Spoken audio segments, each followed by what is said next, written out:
Best Irish music on irishradio.org with Jerry Byrne. Irish Radio with Jerry Byrne. Now, I've been speaking to many of the talent of the great and the good of Irish entertainment, and boy, what incredible talent we've got out of Ireland for such a small country. We definitely punch above our weight. I spoke to this gentleman's partner in music back a couple of months ago. Fascinating chat with him. From the group Break Free, based in the west of Ireland. I'm delighted to say hello to the one and only Matt Doyle. Matt, how are you? I'm not too bad, Jerry. And yourself? Not bad at all. Not bad at all. Matt, listen, lovely to catch up with you. Now, I spoke to Ciara Donoghue, your other half of the musical act, a couple of months ago, and the one thing that I noted with yourselves, you played right across Ireland. Oh, we most certainly do. You could say from Northern Ireland right down Dublin down to the southeast. Yeah, we take in a lot of area, yeah. And a lot of it is actually social dancing, which was terrific. Indeed, and certainly it's you're originally yourself. You're from County Wexford, but you're now resident in Mayo. I am most certainly. I moved over here. It must have been about 15 years ago.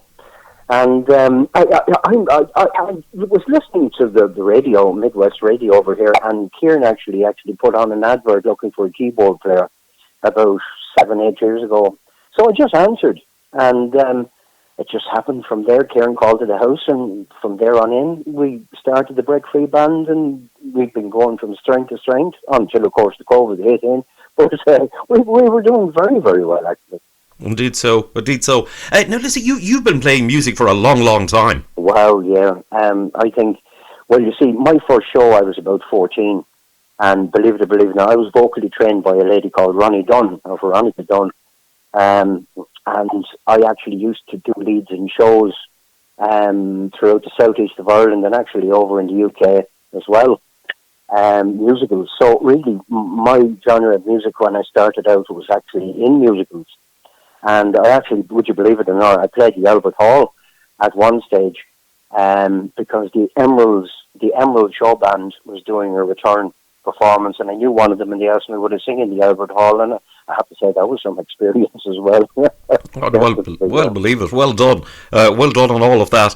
And but something else that you're very well known and renowned, and I've been looking on, seeing on Facebook your creations, and they're absolutely fantastic. Is your artwork? Oh, thank you very much.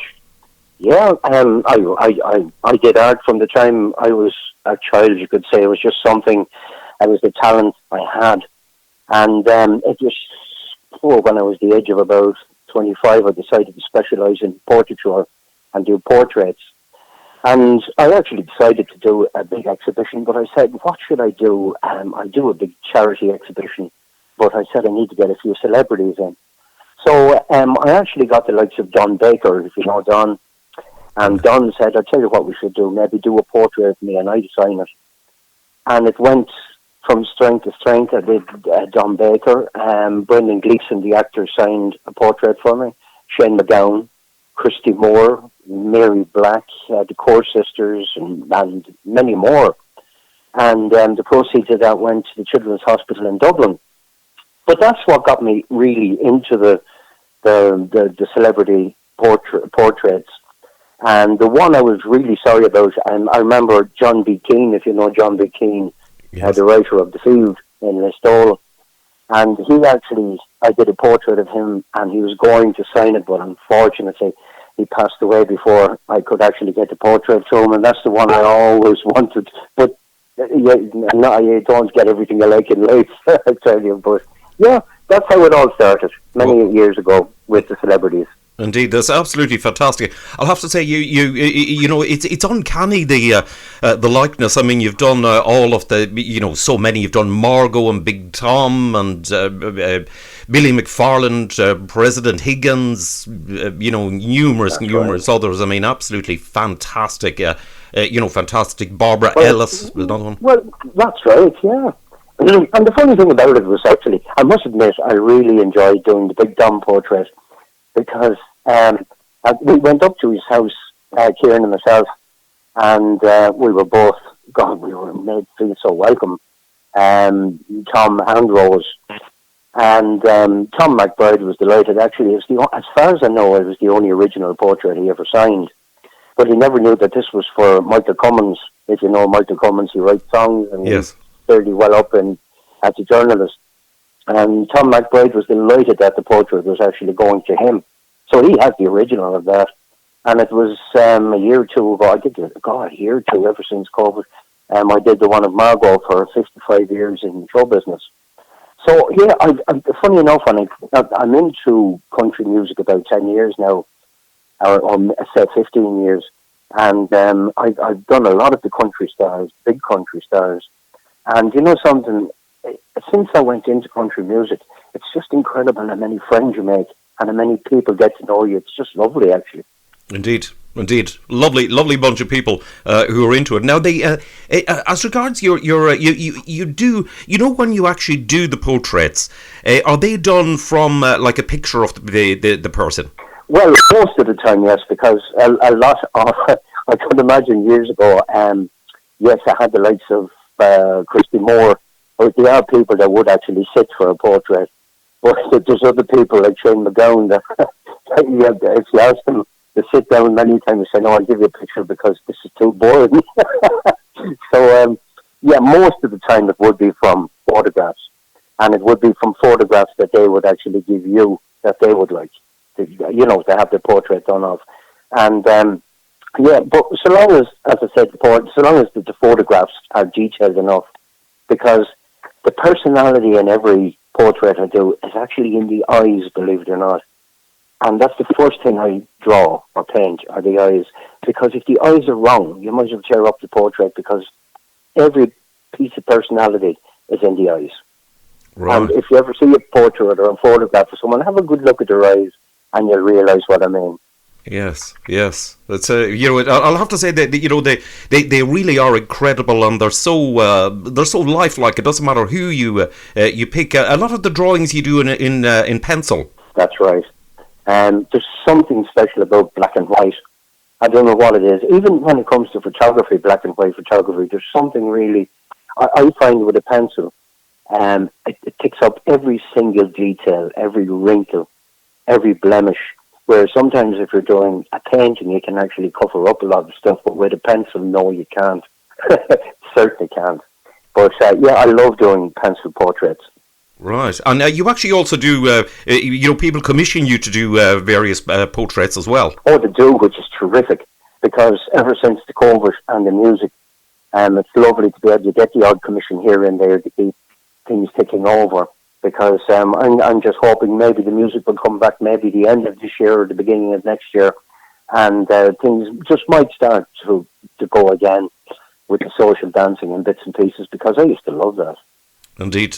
So, but in the meantime, you're churning out the portraits, and I'll have to say they are absolutely mind-boggling.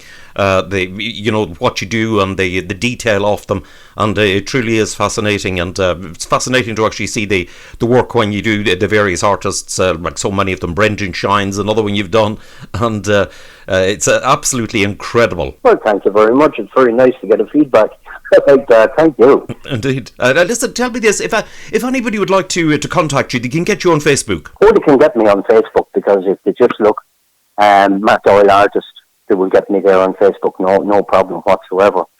And I can give them a price, and I can let them know the sizes and things like that. And funny enough, if they do contact me, it's incredible. I won't say here, but normally portraits are a lot cheaper than you would think. And but sometimes actually even cheaper than having a photograph taken.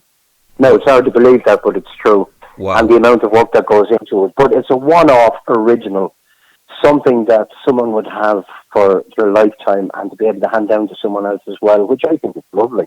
Indeed, it is. It is absolutely fantastic. I'll have to say, it really is something that is completely unique, and very, very few people would actually have a portrait done of them. No, because a lot of people think most portrait artists, you're talking thousands to have a portrait done. You're not. Trust me, you're not. And it's very affordable. But to actually give an original portrait to someone is really a gift that they would never forget.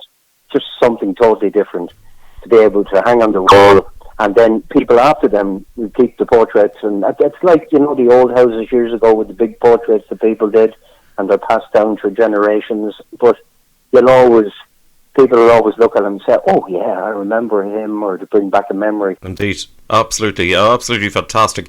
You've definitely cracked it as regards the art. You're obviously a very, very talented gentleman, and indeed very talented with the music. Matt, listen, it's been fascinating to catch up with you, and listen, good luck with everything, and keep continuing doing the portraits. And listen, somewhere along the way, I'm looking forward to seeing yourself and Kieran on stage as soon as it's safe to do so. Oh, I look forward to that day again. That would be terrific. And I know Kieran is the same, because the laugh and the crack we used to have on stage with people was just incredible. But to be honest, we actually miss it. But yes, we look forward to, and I look forward to meeting you some stage as well.